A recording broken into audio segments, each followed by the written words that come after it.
So to activate the throttle, hold the throttle, twist the throttle, hold the brake in, turn it on. Wait 8 to 10 seconds.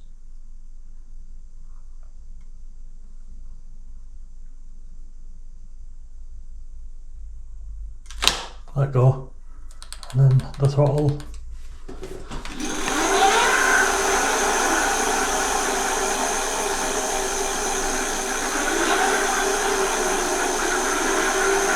Is active.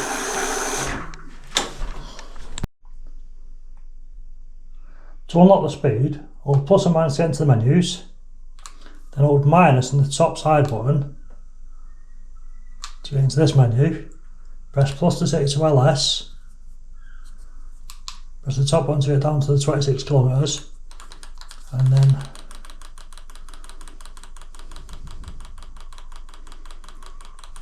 analyze for 60.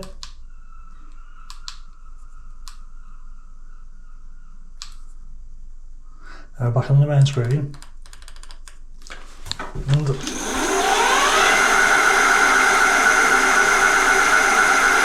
max speed's unlocked.